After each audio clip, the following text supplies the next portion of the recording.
राम राम मारा वाघेला वशनी मेरळीना राम हारू करशे तमारो कुड़नो दीवो तमारे घरनी माता आवुं कहूं छुं राम राम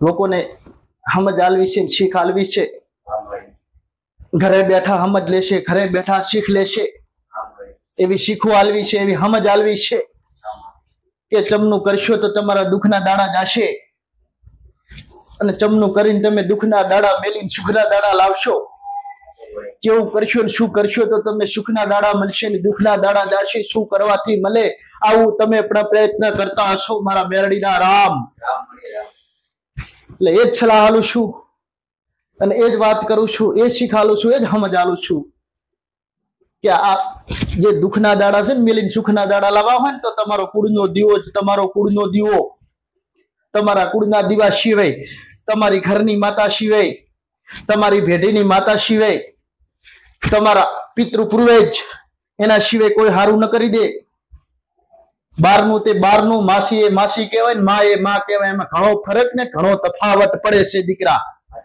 માસી કોને કહેવાય ને માં કોને કહેવાય હે દીકરા માં કોને કહેવાય ને માસી કોને કહેવાય એ તો લોકોને ખબર જ છે જેને બચપનમાં મા બાપ ગુમાવે મારા મેરડીના રામ એને ખબર જ હોય કે માં કોણ માસી કોણ જેવો માં પ્રેમ કરે ને એવું માસી ન કરીએ કે ક્યારેય ન કરે માસી પ્રેમ એવો એટલે માં સિવાય કોઈ ઉધાર નહીં માં એટલે તમારો કુળનો દીવો રાજા તમારા ઘરનો મોભ તમારી પેઢીનું અજવાળું મારા મેરડીના રામ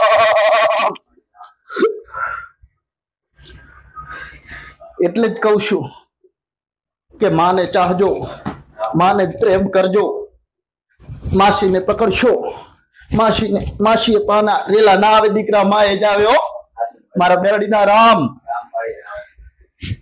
એટલે જે પણ કરતા હોય ને ઘણી જગ્યાએ આવી જ વાતો ઘણી જગ્યાએ એવા જ પ્રશ્ન ઘરે ઘરે આવા જ પ્રશ્ન હોય છે શીખ લો સમજ લો તમારા માટે મારા માટે કશું નહીં હું તો ફ્રી ચાર્જ છું મારે કાંઈ લેવું નહીં હું તો ફ્રી ચાર્જ છું હાઉ ફ્રી ને ફ્રી તમારે તમારા કુળના દીવાની ભક્તિ કરો તમારા કુળના દીવાન ચાહો તમારા કુળના દીવાન પ્રેમ કરો તમારી કુળના દીવાની કૃપા લો તમારા દુખના દાડા મેલીને સુખના દાડા લાવો તમારા દુખના દાડા મેલીને સુખના દાડા લાવો તો એ ફ્રી ચાર્જ છે એનો કોઈ ચાર્જ નથી મારા પહેણ નહીં પણ તમારા ઘરે પણ ચાર્જ નહીં મારા પહેણ આવશો ના કે મારી પહેણ કદાચ આવશો તો ભાડા થશે તમારે ભાડા બગાડીને આવવું પડશે મારી પહેણ એટલા જ પૈસા બગડશે તમારા મારા પહેણ આવવા માટે અને તમારા કુળના દીવા પહેણ એક રૂપિયો ખર્ચ કરવાની જરૂર નહીં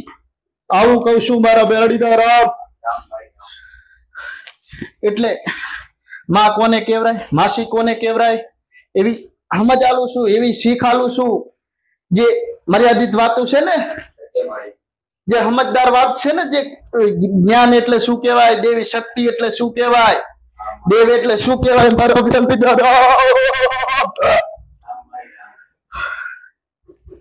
એટલે જ કહું છું અને કેતી રહીશ અને સમજ આલતી રહીશ સમજ આલી છે ને એવી સમજ આલતી રહીશ ને રહીશ મારા મેરડીના રામ કે જેવી સમજ આલી જેવી તમારે શીખ આલવી જેવી રીતના સમજાવવા તમને તમારા માઇન્ડમાં ઉતરે જે હું જ્ઞાન આલું છું જે પ્રવચન કરું છું ને તમારા મનમાં ઉતરે તમારા માઇન્ડમાં ઉતરે તમારા દિમાગમાં ઉતરે તમારી નાભીને અસર કરે તમારી નાભીને અસર કરશે તો તમારો કુળનો દીવો એટલે બધું કુળના દીવાન ના ચાહો તમે કુળના દીવાન ના ચાહો કુળના દીવાન ના ઓળખો ને અને માસીને પ્રેમ કરો ને માસી હારું કરી દે ને તો બેકાર એટલે એક ઉદાડે હારું નહીં થાય અને એમ કરવા જતા હોય તો ખોટા રૂપિયા ના બગાડો ઘરે પડ્યા રહો કરમના દુઃખ મટાડો એના કરતા આવું કરવાથી વધારશો દુઃખ તમે જેમ કે તમારી માં સિવાય કોદાડો ઉધાર નહીં જગતની અંદર એનું કારણ એ જ સમજ આલું છું એનું કારણ કે માન માસીનો ફરક ક્યાં રહેશે કે માં છે ને માં દીકરા માં હોય ને માં એને ખબર હોય માં હોય ને માં, એને ખબર પડે મારા દીકરાને શું તકલીફ થાય છે, શું ખાવાથી મારા દીકરાને તકલીફ થાય છે, માને ખબર હોય એટલે એ ના તમને જમાડે. તમે તમે તમે શું કરશો, તમને ખબર ના હોય તમારા શરીરને શું તકલીફ છે, શું જમવાથી શું એલર્જી છે, એ તમને ખબર ના હોય. તમારા માં હોય ને માં, એને ખબર હોય. એટલે સમજ આલવા માટે કહું છું. જેમ કે કુળના દીવા સિવાય કશું નહીં, એટલે સમજ આલું છું. કેમ કે માં સિવાય કોઈ ઉધાર નહીં જગતની અંદર, મા બાપ થી મોટું કોઈ છે નહીં, કોઈ થવાનું નહીં. કુળનો દીવો તો તમારો બીજા નંબરે આવશે, પહેલા નંબરે તમારા મા બાપ રહેશે દીકરા. એટલે તમે શું જમતા હોય ને, શું તકલીફ થાય, શું જમવાથી તમને શરીર સારું રહેતું હોય, તો એ તમારા માં હોય ને, તમારા મા બાપ, એમને ખબર હોય. ના બેટા આ ન જમીશ, આ તારા માટે બરાબર નહીં દીકરા, એમ કે એટલે તમને જમવા ના દે. તું આ જમ, તારા માટે સારું છે, આમ કરતું તારા માટે સારું રહેશે, એ માં કે તમને. એટલે એવી સમજ રામ, એટલે એ રીતની સમજ આલું છું. તમારો કુળનો દીવો જ કઈક કરીને સુધારો કરી દેશે, તમારા દુઃખના દાડા મેને સુખના દાડા લાવી દેશે. તમારો કુળનો દીવો કોઈની તાકાત નથી, આવું કઉ છું. કોઈની તાકાત નથી. તમારા ઘરે કોઈ ખોટું કરી જાય ને, તમારા ઘરે કોઈ ખોટું કરવા આવે ને, તમે માસીને પ્રેમ કરતા હોય ને, તો માસી તમને મારે, તમને ખબર ના પડે. હા, અને માં કોઈ દાડો માં બનીને મારે નહીં, કોઈ મારવાય ના દે, એને કહેવાય માં. એટલે કુળનો દીવો સમજ લો. શીખ લઈને, મારી શીખ લઈને પ્રયોગ કરવો હોય ને, મારી શીખ લઈને પ્રયોગ કરવો હોય ને, તો લેટર ઉપર લખીને કોકને આલવું, કોકને લેટર ઉપર લખીને આલવું, સ્ટામ્પ ઉપર લખીને આલવું, કે એટલામાં દસ્તાવેજ કરીને આલવા. કુળના દીવા સિવાય કોદડો ઉધાર નહીં, બધું બેકાર બેકાર ને બેકાર. રામ. એટલે કુળના દીવાન પૂછ્યા વગર તમે ડગલા ભરશો ને, તો દુઃખ આવશે, આવશે ને આવશે.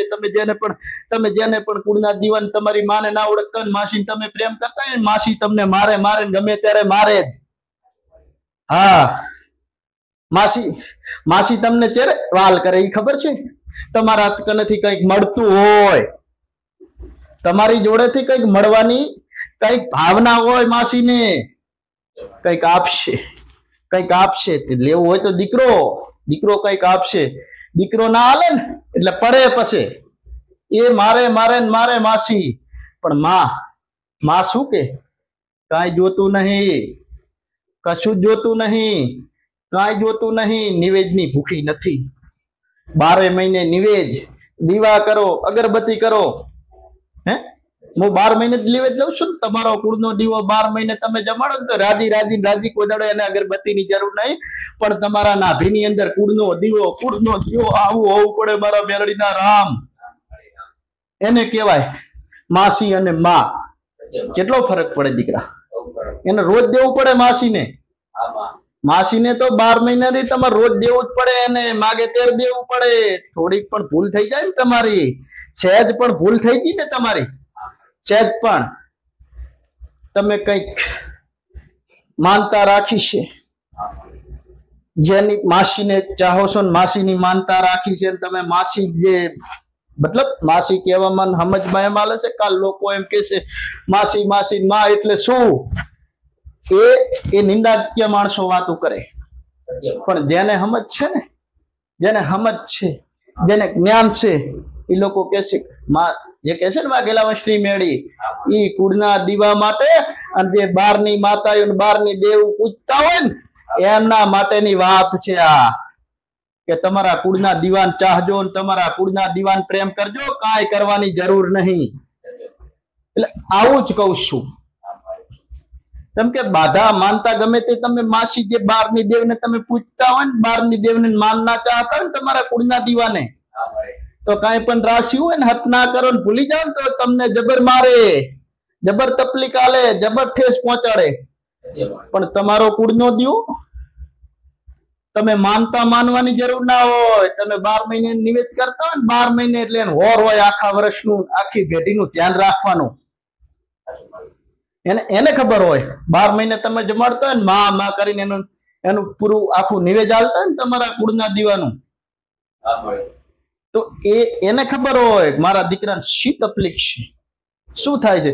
તકલીફ ના પડવા દે, માનતા માનવાની જરૂર નહીં. તમારો કુળનો દીવો તમારી જોડે હોય ને તો રોજે રોજ તમારે દિવાળી ઓયલા કરે. ઓદાડો તમારે દુઃખ લે આવે નહીં, માનતા માનવી ના પડે, કશું જ ના કરવું પડે. એના માટે શું છે આજ સમજ આલી છે કે કુળનો દીવો તમારી ઘરની માતા જ, તમારો કુળના દીવા સિવાય કઈ ઉધાર નહીં. એવી જે શીખવા આલી છે ને લોકોને, જેને પણ પ્રયોગ કર્યા છે, જેને પણ સમજ લીધી છે, અને જે લોકો નથી સમજતા એ અમુક લોકો નહીં સમજતા, ઘણા લોકોએ જેને શીખ લીધી, સમજ લીધી, જ્ઞાન લીધું ને, એના તો દુઃખના દાડા મારા ભગવાને, મારા રામે, વરા શિવે મેલી અને સુખના દાડા એમના કુળના દીવાને સત વધારી અને સુખના દાડા લઈ આલ્યા એમના કુળના દીવાએ. એટલે કહેવાય કુળનો દીવો. કોઈ એમ કેતું હોય ને કે કુળના દીવા નહીં, આને કરજો તો આમ થશે, બધું બેકાર છે, કરવાની કાંઈ જરૂર નહીં, કુળના દીવા સિવાય કાંઈ નહીં થાય, આવું કહું છું દીકરા. એટલે ચાહો તો તમારા કુળના દીવાને ચાહો. તમે જે પણ માનતા, ગમે તે દેવને માનતા હોય ને, ગમે તે દેવને તમે માનતા હોય, ગમે તે દેવને તમે માનતા હોય ને, ગમે તે દેવને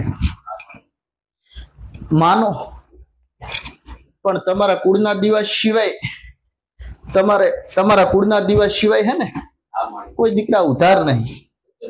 કુળનો દીવો નહીં હોય ને, જેને કુળના દીવાની ખબર નહીં, કુળનો દીવો નહીં ને, એને મલકના ભૂવા ફેરવવા પડે છે. કુળનો દીવો નારાજ છે ને તમારા મોભે ને તમારા ઘરે, તો એને મલકના ભૂવા ફેરવવા પડે છે. બાધાયું દાડે ને મહિને બાધા બદલવી પડે. બાધાયું નહીં ભુવાજી હાલતા ને બાધાયું આ મહિનો ઓલો મહિનો આટલા મહિના ચેડ પૂછશું નહીં હોતું. આપણે હવે પછી પૂછશું, ભુવાજી ટાઈમ નહીં, કેવું નહીં કેતા. એટલે એવી રીતનું છે ને, એવી રીતનું તમારે ફેરવ કરવું પડે. ચપ ઈ પાછું બાધા નહીં, ભુવા બદલવા પડે. લ્યા ભુવા બદલવા પડે. કેમ કે તમારો કુળનો દીવો તમારા ઘરે નારાજ હોય ને, તમારો કુળનો દીવો ના બોલતો હોય ને, એટલે ભુવા ફેરવવા પડે. પાકું દીકરા. એટલે સમજી લેજો કે ભુવાએ મેળ ચમાવતો નહીં, એવું તે શું દુઃખ છે, એવું દુઃખ તમારો કુળનો દીવો તમારા ઘરે નથી હસતો. તમારા ઘરે કુળનો દીવો જવાબ નહીં હાલતો. ઘણા લોકો નહીં, અમારે તો કુળની માતા જ હેડતી નહીં. તો પણ ઈ નથી હેડતી તો લે ઈ જ છે, નહીં હેડતી કેમ નહીં હેડતી? શું કે છે ભુવાજી? તમારી કુળની માતાને દબાવે છે. શું કે છે? આ ઝઘડાનું દેરું આવ્યું છે, આ દેરું નડે છે, આવતરું કરી નાખ્યું છે, આ નડે, તમારા કુળના દીવાન દબાવે છે. એટલે કુળના દીવાન દબાવવાનું કારણ તો લુચાવ તમે છો.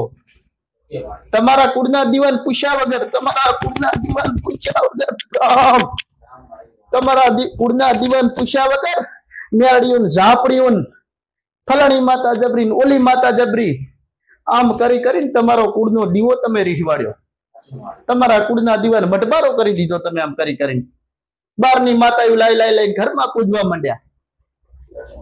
પછી નથી કેતા કે આમ તેમ, પણ તમારા કુળનો દીવન તમે કરેલું તમારા કુળના દીવાના પગામાં આવે. તમારો કુળનો દીવો ચાહે બોલવાનો. તમે ખોટું, તમે કોઈ દેવ લાવતા હોય, શોખથી પૂજતા હોય, પછી કેવું થાય, અંભાળ ના લો જતા રહો ભગવાનના ઘરે, અંભાળ ના લો ભગવાનના ઘરે જતા રહો, એટલે કેવું થાય કે તમારે ખબર જ ના હોય, જીતું તમારા કુળના દીવા જોડે જાય. તમારા કુળના દીવાને કેટલી અસર પડે, તમારા કુળના દીવાને કેટલી તકલીફ પડે, તમારો કુળનો દીવો શું જવાબ આલે. તમારા કુળના દીવા ઉપર બોજ વધી જાય દીકરા. તારા દીકરાએ કર્યું, તારા દીકરાને ભાન નતું, મને લાવે તો તારા દીકરાને ભાન નતું. તમારા કુળના દીવાને મેળા ખાવા પડે. કોકની માતા એવું બહારથી લાઈન પૂછો તો મારા મેળીના રામ. એટલે આવી સમજ ને આવી શીખ લેજો, કઈ જવાની જરૂર નહીં. ફ્રીમાં ઘર બેઠા તમારો કુળનો દીવો મટાડશે. મારી પહાણ આવશે તો ભાડા નહીં થશે. આવું કઉ છું દીકરા, આવી શીખાલું છું, સમજ આલું છું તમારા માટે. એ સમજ લેજો, મારા માટે નહીં, તમારા કુળના દીવા માટે. મારા મેલડીના રામ. ભલે રામ રામ.